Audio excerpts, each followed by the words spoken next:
기도드리겠습니다. 사랑하는 주님, 이 시간 주님께서 우리에게 걸어가라 말씀하신 그 길을 생각하며 나누기를 원합니다. 그 길 위에 두렵고 떨리는 마음으로 섰사오니 주님, 전하는 저나 듣는 모든 성도님들에게 함께하여 주시옵소서. 우리는 연약하여서 우리가 가야 할 바를 알지 못합니다. 이 시간 우리를 주님의 길로 이끌어 주시옵소서. 그 길을 걸어갈 때에 때로는 넘어지고 쓰러지오나 지금도 우리를 붙들고 계시는 주님을 바라보며 주님께서 주시는 힘과 용기와 믿음을 얻게 하여 주시옵소서. 오늘도 주님과 함께 한 걸음 또 한 걸음을 내디딜 수 있도록 우리에게 은혜를 베풀어 주시옵소서. 감사드리며 우리 주 예수 그리스도의 이름으로 기도드립니다. 아멘. 이렇게 주연절 시리즈를 통해 이미 알고 계신 것처럼 돌아오는 목요일 1월 6일은 주연절입니다. 하나님께서 예수 그리스도 안에서 자신을 세상에 나타내신 날이지요. 오늘 성도님들과 함께 나눌 말씀을 준비하면서 가장 많이 생각이 났던 단어는 하나님의 자녀라는 단어였습니다. 이 단어의 의미를 생각하면서 우리가 하나님의 자녀라고 불릴 수 있게 된 것은 이 세상에 자신을 나타내신 하나님, 즉 예수 그리스도 안에서 가능하게 되었다라는 그 사실이 새삼 다시 깨달아지는 시간이었습니다. 이 시간 함께 말씀을 나누며 우리를 사랑하셔서 이 세상에 자신을 나타내시고 우리를 자녀 삼으신 주님의 크신 사랑과 은총이 우리의 마음과 삶에 다가오는 시간이 되기를 주님의 이름으로 축복합니다. 교회력에 따른 성서 일과에 맞춰 예레미야의 말씀을 먼저 함께 보시겠습니다. 오늘 본문의 말씀인 예레미야 31장은 그 앞장인 30장의 결론을 받아 이어지고 있습니다. 예레미야 30장 22절의 말씀입니다. 너희는 나의 백성이 되고 나는 너희의 하나님이 될 것이다. 아멘. 이 약속의 말씀을 따라 예레미야 31장은 다음과 같이 시작합니다. 나 주의 말이다. 때가 오면 나는 이스라엘 모든 지파의 하나님이 되고 그들은 나의 백성이 될 것이다. 아멘. 이스라엘이 남과 북이 나누어져 있고 백성이 포로로 끌려가 있는 상황 가운데 하나님께서는 이스라엘 모든 지파의 하나님이 되시고 그들은 하나님의 백성이 될 것이라고 말씀하셨습니다.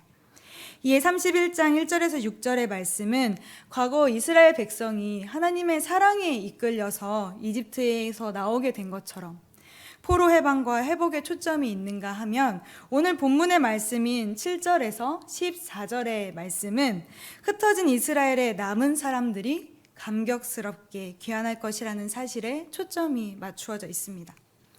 이스라엘의 민족은 원래 모든 민족 가운데 가장 작고 비천한 자들이었죠. 하나님께서 그들을 사랑하시고 그들을 선택하신 것은 어디까지나 하나님의 은혜로 말미암은 것이지 그들이 무슨 노력을 하거나 그들에게 어떠한 조건이 있어서가 아니었습니다. 하나님께서 이스라엘을 선택하심으로 모든 민족 중에 가장 작고 보잘것없던 이스라엘은 이제 세계 만민의 머리라고 불려지게 되었습니다. 하나님께서는 세계 만민의 머리가 된 이스라엘을 향해 다음과 같이 환호와 환성을 외치라고 하십니다. 31장 7절 하반절의 말씀입니다. 주님, 주님의 백성을 구원해 주십시오. 이스라엘의 남은 자를 구원해 주십시오. 이렇게 선포하고 찬양하여라.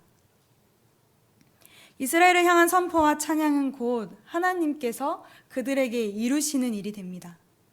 나라가 망하고 포로로 끌려가서 흩어져 있는 이스라엘 백성을 하나님께서는 북녘 땅과 땅의 맨 끝에서 모아오겠다라고 말씀하셨습니다.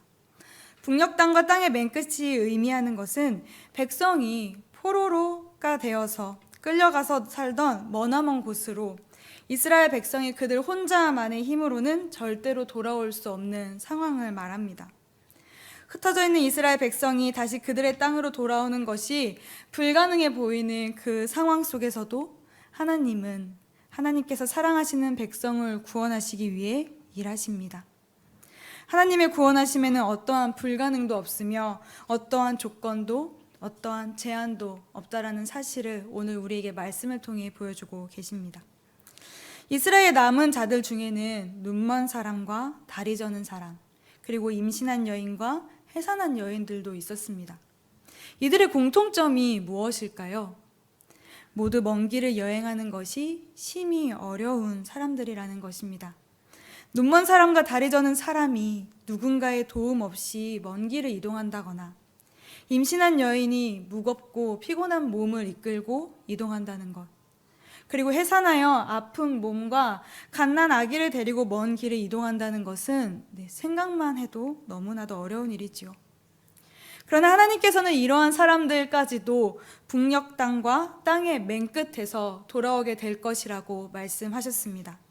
본문에서 언급된 이 사람들은 전쟁과 같은 국가적 어려움이 닥쳤을 때 소외되던 연약한 사람들이지만 하나님의 구원은 인간 사회에서 말하는 높고 낮음, 크고 작음, 강하고 약함을 떠나서 모든 사람들에게 주어지는 값없는 은혜임을 우리에게 분명히 말씀해 주십니다. 하나님은 이 값없는 은혜에 그들이 눈물을 흘리면서 돌아오게 될 것이라고 하십니다. 이스라엘 백성이 이집트에서 괴로움에 몸부림치며 부르짖는 소리를 하나님께서 들으셨던 것처럼 하나님께서는 그들의 간구하는 소리를 들으시고 그들을 구원해 내시겠다고, 그들을 인도하시겠다고 말씀하시고 있습니다. 하나님께서는 그때나 지금이나 변함없는 신실하심으로 오늘 우리의 작은 신음소리에도 귀 기울여 주시는 줄로 믿습니다. 하나님께서는 이스라엘의 남은 자들과 함께 하시며 그들이 길 위에서 넘어지지 않도록 평탄하고 안전한 길로 인도하실 거라고 말씀하십니다. 그리고 그들이 지쳐 쓰러지지 않도록 물이 많은 시냇가로 가게 하실 것이라고도 말씀하셨습니다. 하나님께서 이렇게 하시는 이유가 무엇일까요? 그 이유는 하나님께서 그들의 아버지가 되시기 때문입니다. 하나님께서 사랑하시고 선택하셔서 이스라엘을 자녀 삼으셨기 때문입니다. 너희는 나의 백성이 되고 나는 너희의 하나님이 될 것이다 라고 말씀하셨기 때문입니다. 그렇기에 하나님은 그들의 아버지로서의 역할을 다하고 계신 것입니다. 이스라엘 백성이 하나님을 떠나서 우상을 숭배함으로 나라를 잃고 포로로 끌려갈 때에도 하나님께서는 그들을 완전히 저버리지 않으셨습니다. 그들이 하나님께 간구할 때, 주님의 이름을 부르며 찾을 때 아버지 되시는 하나님께서는 그들이 다시 자녀의 삶을 되찾을 수 있도록 그들과 함께 하시고 돌보셨습니다. 하나님과 하나님의 백성의 이러한 모습은 누가복음 15장에 나오는 집 나간 아들과 그를 기다리는 아버지의 모습을 떠올리게 하죠. 아버지가 버젓이 살아계심에도 아버지가 돌아가셨을 때 받게 될 자신의 몫을 챙겨 떠나버린 아들, 그 유산을 흥청망청 다 써버리고 빈털터리로 돌아온 아들. 그럼에도 아버지는 그가 아들이기에, 그 아들이 뭐라고? 아버지는 멀리서 오는 그를 알아보고 불쌍히 여겨 달려가서 그를 껴안았습니다. 아버지의 아들이라 불릴 자격이 없다고 말하는 아들의 말은 아버지의 귀에는 들리지 않는 듯합니다. 아버지는 가장 좋은 옷을 꺼내 아들에게 입히시고 반지를 끼워주시고 신을 신김으로써 아들의 지위를 회복시켜 주셨습니다. 이 얼마나 큰 사랑입니까? 아버지의 집에 돌아온 아들이 지위를 회복하고 아버지께서 베풀어 주신 잔치를 누리게 된 것처럼 이스라엘 백성 또한 하나님의 백성이라는 지위를 회복하고 주님께서 주시는 좋은 선물을 누리게 될 것이라고 성경은 오늘 말씀하고 있습니다. 성경은 이 좋은 선물이 곡식과 새 포도주, 기름과 양, 그리고 송아지들이라고 구체적으로 언급하고 있지만 이 모든 것보다 더 좋은 선물은 하나님께서 함께 하시며 그들의 아버지가 된다는 사실일 것입니다. 예레미야의 말씀에 이어서 시편의 말씀을 함께 보시겠습니다. 시편 147편의 말씀은 하나님께서 만드신 이 세상과 이스라엘을 다스리시는 하나님을 찬양하고 있는 내용들로 이루어져 있습니다. 본문 12절에서 등장하고 있는 예루살렘은 이스라엘의 수도이고 시온은 예루살렘의 일부로서 요새화된 언덕을 말했습니다. 그러나 12절에서는 이 두 지명을 동의어로 사용함으로써 이스라엘 전체를 표현하고 있는 것입니다. 시인은 예루살렘과 시온, 즉 이스라엘의 온 회중이 하나님을 찬양할 것을 권고하고 있는데요. 이스라엘의 온 회중이 하나님을 찬양해야 하는 이유는 그들을 향한 하나님의 자비와 사랑이 분명히 보여지고 있기 때문입니다. 147편 2절은 다음과 같이 기록되어 있습니다. 주님은 예루살렘을 세우시고 흩어진 이스라엘을 백성을 모으신다. 2절에서 시인이 고백하고 있는 것처럼 하나님께서는 포로로 흩어져 있던 이스라엘을 다시 모으시고 예루살렘을 세우셨습니다. 예레미야에서 고백하고 있던 것처럼 이스라엘을 하나님의 백성으로 회복시키신 그 은혜를 찬양하고 있는 것이지요. 백성을 회복시키신 하나님께서는 그들의 땅에 평화, 즉 샬롬을 주시며 그들의 모든 필요를 채워주시겠다라고 말씀하셨습니다. 147편 17절 하반절에서 시인은 다음과 같이 말하고 있습니다. 누가 감히 그 추위 앞에 버티어 설 수 있겠느냐. 우리는 연약한 존재이기에 그 자연 앞에서조차 제대로 서 있을 수 없지만 우리를 보호하시고 모든 필요를 채워주시는 하나님의 은혜로 살아갈 수 있는 줄로 믿습니다. 하나님께서는 주님의 백성을 보호하고 지키실 뿐만이 아니라 그들에게 말씀 또한 주셨습니다. 하나님께서 그들에게 말씀을 주셨다라는 것은 이스라엘이 모든 민족 중에 제사장 나라의 역할을 해야 하는 사명이 있다라는 말씀입니다. 그리고 하나님의 사랑을 받은 하나님의 자녀로서 말씀을 지켜 행해야 함을 우리에게 보여주고 계십니다. 그리고 이 사명, 한 제사장이 되어야 되는 것과 하나님의 자녀로서 살아가야 하는 그 사명은 오늘을 살아가는 우리에게도 해당되는 말씀입니다. 사랑하는 성도 여러분, 우리가 하나님의 자녀라는 사실이 믿어지시나요?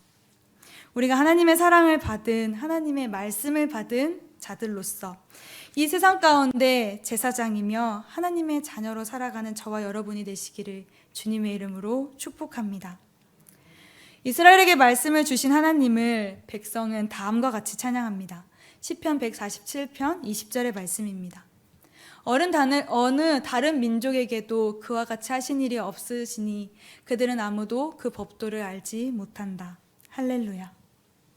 오직 하나님의 택하심을 받은, 하나님의 사랑을 받은 하나님의 자녀만이 주님의 말씀을 알 수 있다고 기자는 고백합니다.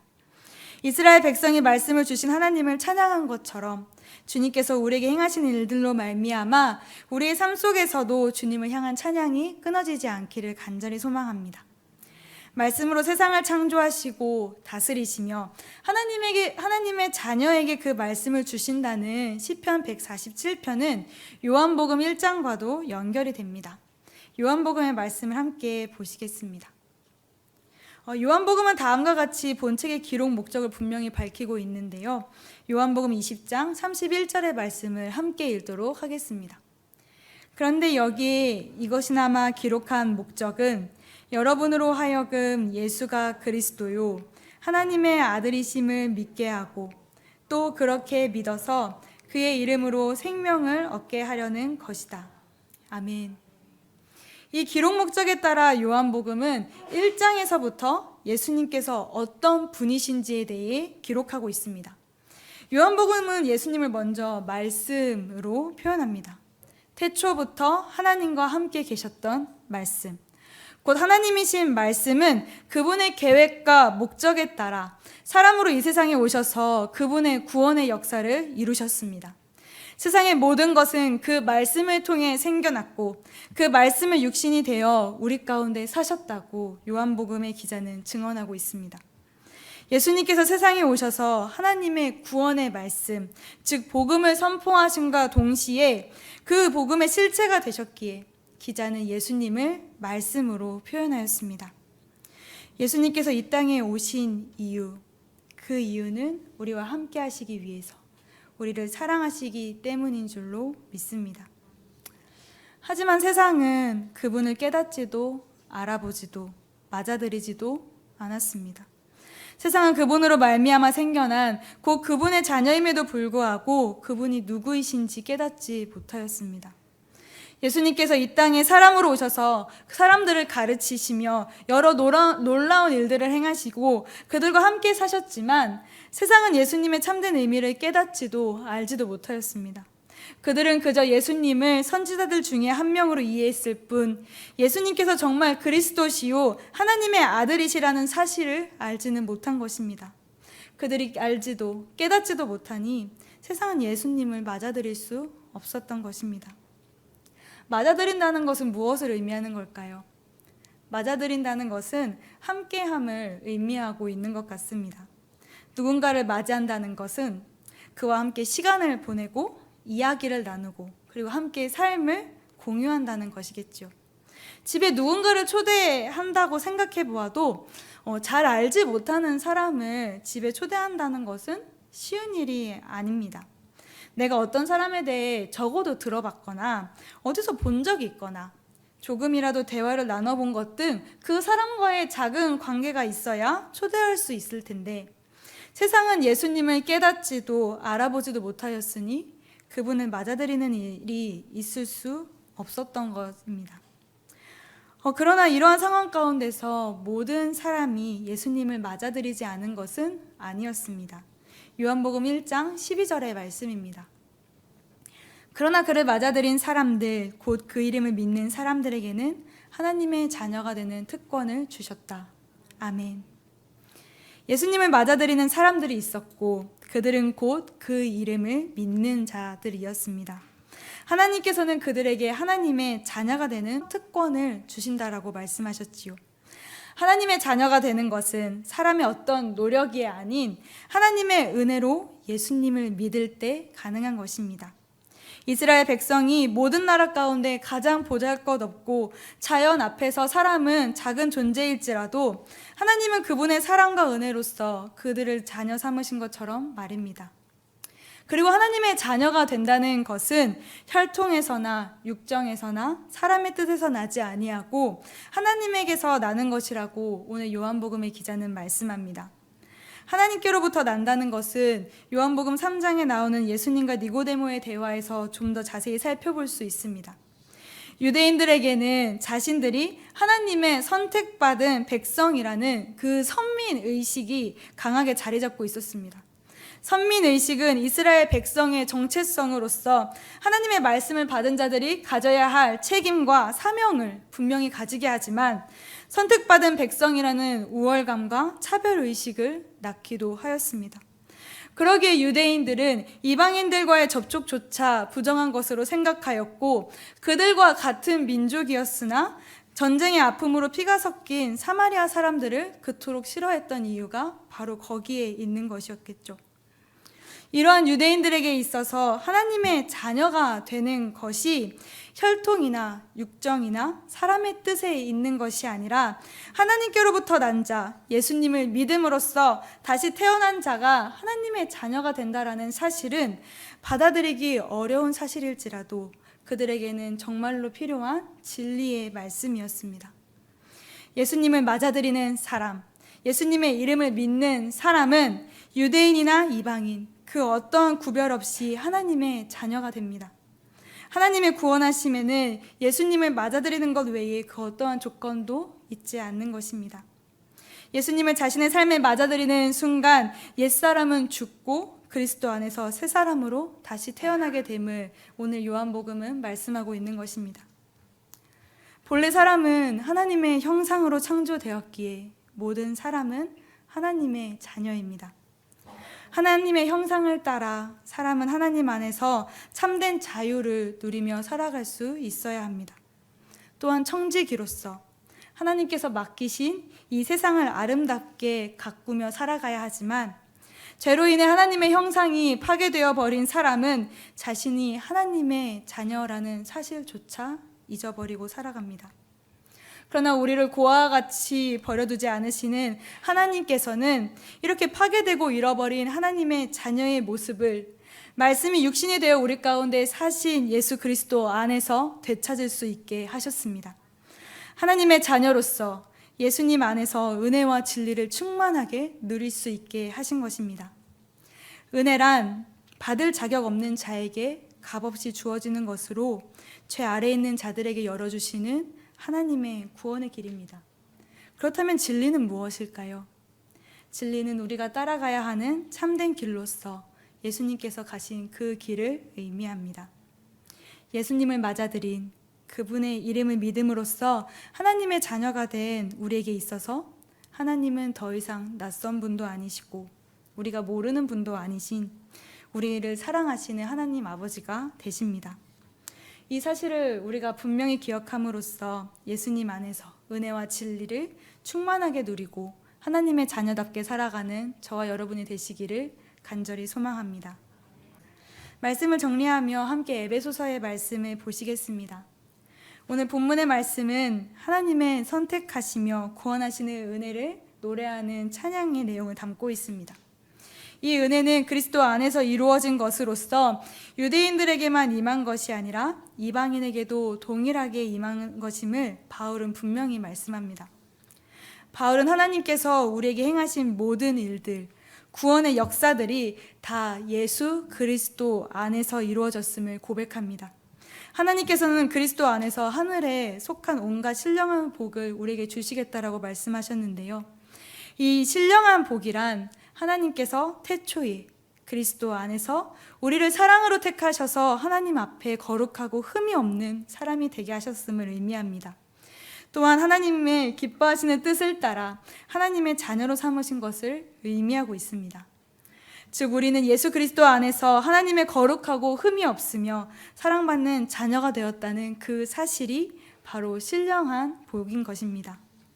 태초부터 우리를 택하시고 우리를 자녀 삼으시기로 예정하셨다라는 그 말씀은 과거에 이미 결정된 자신의 운명을 결코 피할 수 없다는 운명론적인 의미가 아닙니다.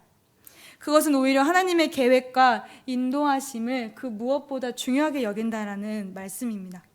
시간과 공간을 초월하신 하나님께서 과거나 현재나 미래에 얽매이지 않으시고 주님의 뜻을 지금도 이루어가고 계십니다. 그러기에 우리는 모든 환경을 주관하시는 하나님의 뜻을 발견하기에 힘쓰며 하나님의 인도하심을 따라 그분의 은혜를 찬양하는 삶을 살아야 할 것입니다. 에베소서 1장 9절은 다음과 같이 말씀합니다. 그리스도 안에서 미리 세우신 하나님이 기뻐하시는 뜻을 따라 하나님의 신비한 뜻을 우리에게 알려주셨습니다. 하나님의 뜻은 하나님께서 그리스도를 통해 나타내신 신비로서 그리스도를 믿지 않는 자들에게는 감추어진 비밀이었습니다. 이 비밀은 주님을 믿는 자들에게 예수님을 통해서 비로소 드러나는 하나님의 구원의 계획을 의미하고 있습니다. 이어서 에베소서 1장 10절의 말씀을 보시겠습니다. 하나님의 계획은 때가 차면 하늘과 땅에 있는 모든 것을 그리스도 안에서 그분을 머리로 하여 통일시키시는 것입니다. 하나님의 이 구원의 계획은 하나님께서 정하신 그 때가 되면 그리스도 안에서 이루어질 것임을 바울은 말씀합니다. 타락해서 하나님의 형상을 잃어버린 사람은 하나님의 선하신 계획에서 멀어져 잘못된 방향으로 치달아 분열과 차별을 일으켰습니다. 그러나 예수 그리스도께서 하나님의 구원의 계획을 따라 십자가를 지심으로써 하나됨을 가능케 하셨습니다. 이에 대해 바울은 골로새서 3장 11절에서 이와 같이 말씀합니다. 거기에는 그리스인과 유대인도 할례받은 자와 할례받지 않은 자도 야만인도 스구디아인도 종도 자유인도 없습니다. 오직 그리스도만이 모든 것이며 모든 것 안에 계십니다. 사랑하는 성도 여러분, 오늘 우리는 말씀을 통해 포로에서 다시 하나님의 백성으로 하나님의 형상을 잃어버렸던 자리에서 다시 하나님의 자녀로 회복되는 은혜와 진리의 말씀에 대해 나누었습니다. 이 은혜와 진리는 그리스도 예수 안에서 나타났고 그분을 맞이할 때, 그분의 이름을 믿을 때에 우리에게 하나님의 자녀의 특권이 주어짐을 보았습니다. 예수 그리스도를 통해 우리에게 자신을 나타내신 하나님께서는 오늘 우리를 그분의 제사장이요 그분의 자녀로 부르고 계십니다. 세상 모든 것을 차별 없이 그리스도 안에서 하나됨을 이루기 원하시는 하나님의 뜻이 오늘 우리의 삶을 통해서 이루어지기를 간절히 소망합니다. 러시아의 대문호 도스토옙스키는 한 사람을 사랑한다는 것은 그 사람을 신이 만든 의도대로 본다는 것이다 라고 말하였습니다. 그의 말에 따르면 누군가의 외모, 학벌, 직업, 재력 등 그 사람을 둘러싸고 있는 것들, 즉 있다가도 없어질 조건들이 누군가를 사랑하는 이유가 될 수 없다고 말하고 있는 것이지요. 진정으로 누군가를 사랑한다는 것은 그의 있는 모습 그대로를 사랑하는 것, 신이 그 사람을 만든 의도대로 보는 것이 진정한 사랑임을 도스토옙스키는 말하였습니다. 가장 작고 보잘것없는 이스라엘을, 그리고 피조 세계 중에서 연약한 사람을 사랑하신 아버지 하나님을 따라 하나님께서 우리를 그분의 형상으로 만드신 그 의도대로 살아가는 저와 여러분이 되시기를 주님의 이름으로 축복합니다. 아멘. 기도하겠습니다.